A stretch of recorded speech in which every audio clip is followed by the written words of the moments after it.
So hi ఏంటి నేను బాగా బోర్ కొట్టిస్తున్నాను పర్సనల్గా మెసేజ్ చేస్తున్నారు నా వీడియోస్. ఒకవేళ మీరు సింగిల్గా ఉండే వాళ్ళకైతే బోర్ కొట్టిస్తాయి ఏమో కానీ ఎవరైతే పేరెంట్స్ ఉన్నారో వాళ్ళకి బోర్గా అనిపించు. ఎందుకంటే వాళ్ళ అంతా వాళ్ళు లైఫ్ని లీడ్ చేసేది ఆ పిల్లల్ని మంచిగా చదివించుకోవాలి, వాళ్ళ భవిష్యత్తుని బాగా ఇది చూసుకోవాలని కదా. సో అండ్ నేను బాగా స్ట్రాంగ్గా ఫీల్ అయ్యి ఈ వీడియోస్ ఎందుకు చేస్తున్నానంటే, నేను రీసెంట్గా ఒక సిచ్యువేషన్ ఫేస్ చేసా, అది కొన్ని రోజుల తర్వాత చెప్తాను.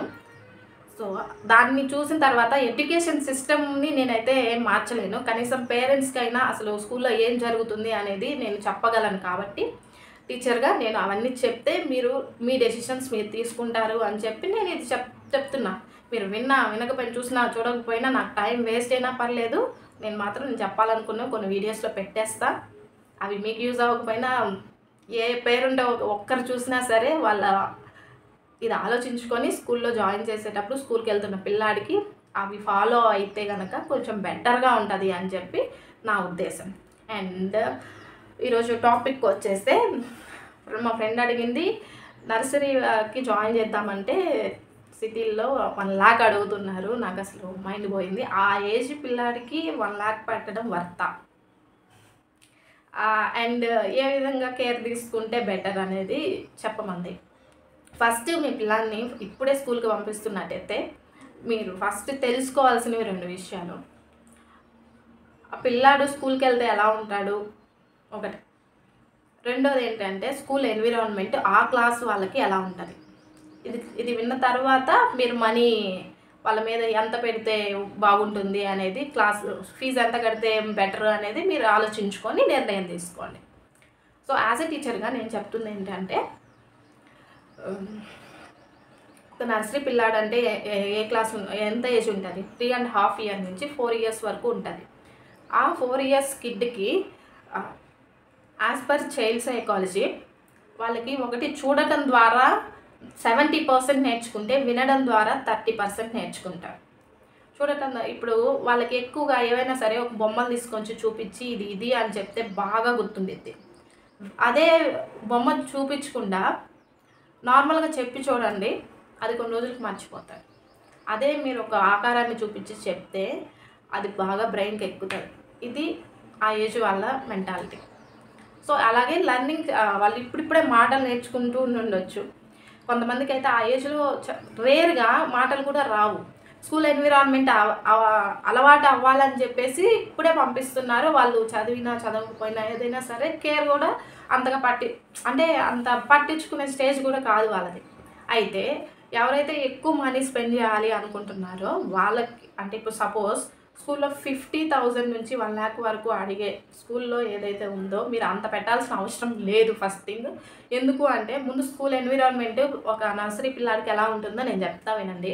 ఎందుకంటే మనం చదువుకున్నప్పుడు ఈ నర్సరీ లేవు ఫస్ట్ థింగ్, అండ్ ఉన్నా కూడా ఈ విధంగా అయితే ఉండదు. సో ఇప్పుడు ఎలా ఉంది అంటే, నర్సరీ వాళ్ళ క్లాస్ ఎన్విరాన్మెంట్ ఎలా ఉంటుంది అంటే, చుట్టూ వాళ్ళ క్లాస్లో మొత్తము టాయ్స్, అన్ని చార్ట్స్, అలాగే వాళ్ళకి కార్డ్స్ అన్నీ పిక్చర్స్తో నింపేసి, ఏవైనా సరే లెటర్స్ కానివ్వండి, నెంబర్స్ కానివ్వండి, అలాగే బర్డ్స్, యానిమల్స్, కలర్స్, వెహికల్స్, ఇవి అన్నీ ఇంట్రడ్యూస్ చేస్తారు. కాబట్టి వాళ్ళకి అన్ని పిక్చర్స్తో ఉంటాయి. ఆకారం అనేది, ఆ షేప్స్ అనేవి అన్నీ అక్కడ కనిపిస్తూ ఉంటాయి. అవి చూపించి నేర్పిస్తారనమాట. ఎందుకంటే ఏ అనేది ఎలా ఉంటుంది, బి అంటే అది ఎలా ఉండిద్ది తెలియదు కదా. అండ్ అలాగే ఫస్ట్లో వెళ్ళంగానే మీ పిల్లాడికి ఏమో పలక మీద కూర్చోబెట్టి రాపిస్తారు, బోర్డు మీద రాసి చూపిస్తారు అని మాత్రం అనుకోవద్దు. ఫస్ట్ ఆ షేప్ ఎలా ఉంటుంది అనేది వాళ్ళకి ఇంట్రడ్యూస్ చేసే ఏజ్ అది. సో క్లాస్లో అన్నీ ఇవి ఉంటాయి అన్నమాట, చార్ట్స్, టాయ్స్. వాళ్ళు ఆడుకోవడానికి బోర్ కొట్టినప్పుడు ఆడుకోవడానికి బొమ్మలు, కొన్ని బొమ్మలు అంటే గేమ్స్కి సంబంధించినవి, వాళ్ళు ఏవో కార్ బొమ్మలు, డాల్స్ ఇవి కాదు, ఓకే, ఇవి ఉంటాయి. అండ్ క్లాస్లో మార్నింగ్ నుంచి ఈవినింగ్ వరకు ఏం జరుగుతుందంటే, మార్నింగ్ వెళ్ళగానే వాళ్ళని కొంచెం మంచిగా కూర్చోబెట్టి వాళ్ళని మంచిగా రిసీవ్ చేసుకొని అని చెప్పిన తర్వాత ఏవైతే వాళ్ళకి ఇంట్రడ్యూస్ చేయాలో వాటి గురించి కొంత చెప్తారు. అలాగే కొంచెంసేపు ఆడిపిస్తారు వాళ్ళకి, అండ్ కొంచెంసేపు బ్రేక్ ఇస్తారు. ఈ గ్యాప్లో వాళ్ళు పక్కన వాళ్ళకి వెళ్ళడం గెచ్చడం ఇవన్నీ జరిగిపోతూ ఉంటాయి. సో ఇది అయిపోయిన తర్వాత ఆఫ్టర్ లంచ్ బ్రేక్ వాళ్ళు ఏం చేసేది ఉండదు, వాళ్ళకి క్లాస్లో ఏమీ చెప్పరు.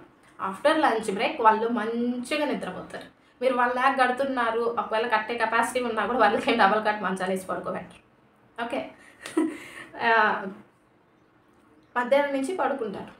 ఇది వాళ్ళ క్లాస్లో మొత్తం జరిగేది.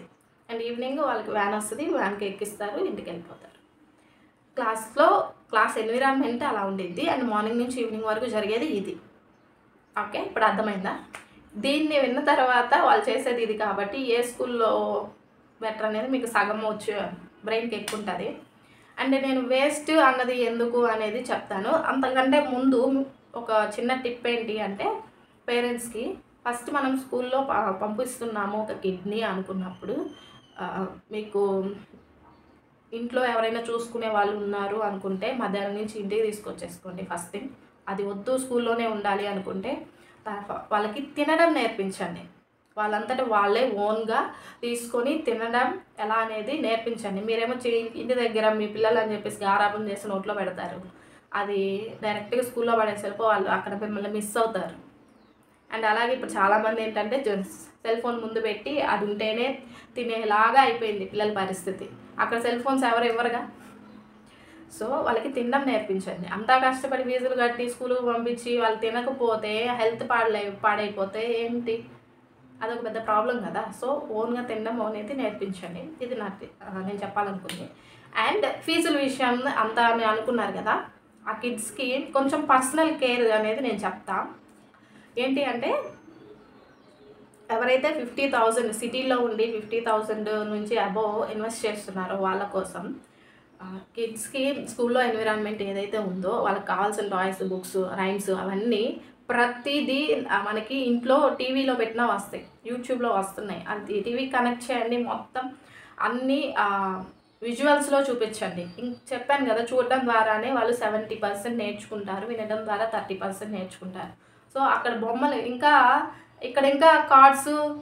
చార్ట్స్ ఇవే ఉంటాయి. అదే టీవీలో అనుకోండి, విజువల్స్ మొత్తంలో ఫిల్మింగ్ టైప్లో ఉంటుంది కాబట్టి కనిపిస్తూ ఉంటుంది. ఆ కార్టూన్ వాళ్ళ కిడ్స్ కూడా బాగా ఇంట్రెస్ట్ చూపిస్తారు.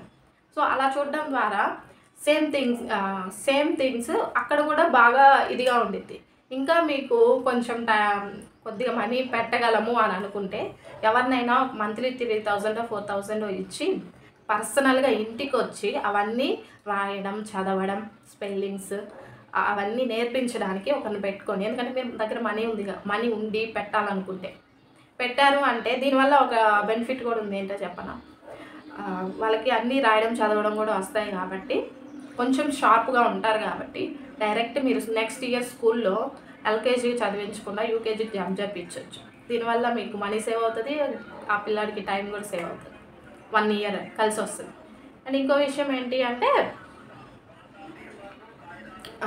మీరు ఎంత ఖర్చు పెట్టి స్కూల్కి పంపించి అంతా చేసి అన్నీ ఉన్నా కూడా ఎప్పుడైతే మనం కేర్ తీసుకోకుండా హాలిడేస్ వచ్చి అదంతా జరిగి మళ్ళీ స్కూల్కి పంపిస్తామో నెక్స్ట్ ఇయర్, అదే టీచరు చెప్తుంది, అదే ఇదిగా ఉంటుంది. వాళ్ళే ఏం చేస్తారంటే ఎల్కేజీలోనే, నర్సరీ అయిపోయింది కదా ఎల్కేజీలో అని చెప్పి పోయి కూర్చోబెడితే వాళ్ళు ఏది చదవడం కానీ రాయడం కానీ, అంటే ఆ లెటర్స్ అయినా సరే చెప్పడం కానీ చేయలేదనుకోండి, కొంచెం డల్ స్టూడెంట్ అయితే వాళ్ళని తీసుకెళ్ళి మళ్ళీ అదే స్కూల్లో నువ్వు చదివించావు, కానీ ఆ స్కూల్ మేనేజ్మెంటే తీసుకెళ్ళి మళ్ళీ నర్సరీలో వేసింది.